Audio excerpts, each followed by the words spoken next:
Code drama பல விதம், இந்த படம் அதில் ஒரு விதம். என்னடா அந்த படத்துல கதைன்னு கேட்டீங்க அப்படின்னா, நம்ம மும்பைல இதுவரையும் எந்த கேஸ் எடுத்தாலும் தோக்காத ஒரு லாயரா இக்கான்ற பட்டப்பெயரோட நம்ம சன்னி தியோல் வலம் வந்துகிட்டு இருக்காரு.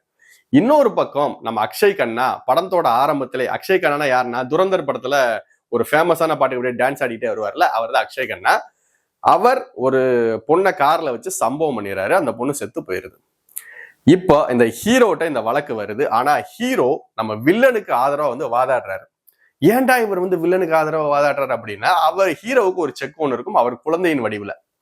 இந்த மாதிரி வந்து வில்லன் வந்து இவர் குழந்தைக்கு உதவியே ஆகணும், இல்லைன்னா அந்த குழந்தை இறந்து போயிடும் அப்படின்ற சூழ்நிலையில நம்ம ஹீரோ அவரோட எத்திக்ஸ் எல்லாம் விட்டுட்டு வில்லனுக்காக வாதாடுறாரு.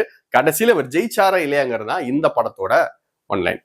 இந்த படத்தோட பிளஸ் என்னன்னு பாத்தீங்க அப்படின்னா, இந்த படத்தோட ஸ்கிரீன் பிளேவை சொல்லி ஆகணும். ஸ்டார்டிங்ல இருந்து லாஸ்ட் வரைக்குமே கொஞ்சம் ஸ்லோவா போனாலும் நல்லா கிரிப்பிங்கா அழகா கொண்டு போயிருக்காங்க. அதே மாதிரி நம்ம சன்னி தியோலும் அக்ஷய் கண்ணாவோட நடிப்பும், ஏன்னா இவங்களுக்கு பாஸ்ட்ல பல பகை இருக்கு, இருந்தாலும் இவங்க ரெண்டு பேரும் சேர்ந்து ஒர்க் அவுட் பண்ண அந்த கேஸை வின் பண்ற விதம் உண்மையிலே ரொம்ப சூப்பரா இருக்கும். ஆனா நீங்க இன்னொன்னு கேட்கணும், என்னடா இந்த ஹீரோ வந்து நல்லவன் தானே, இவன் வந்து நியாயத்தின் பக்கம் தானே நிற்பேன், அப்புறம் எப்பறம் இவனை ஜெயிக்க வச்சா அப்படின்னு கேட்பீங்க. அதுக்குதான் இந்த படத்துல கடைசியில ஒரு 10 நிமிஷத்துல ஒரு ட்விஸ்ட் ஒன்று வச்சிருப்பாங்க, நம்ம அக்ஷய் கண்ணாவை மாட்டி விடுவாங்க. அது எப்படிங்கிறத நீங்க படம் பார்த்து தெரிஞ்சுக்கங்க. உண்மையிலே கொஞ்சம் ஒரு டீசென்டான வாட்ச் தான் இந்த படம்.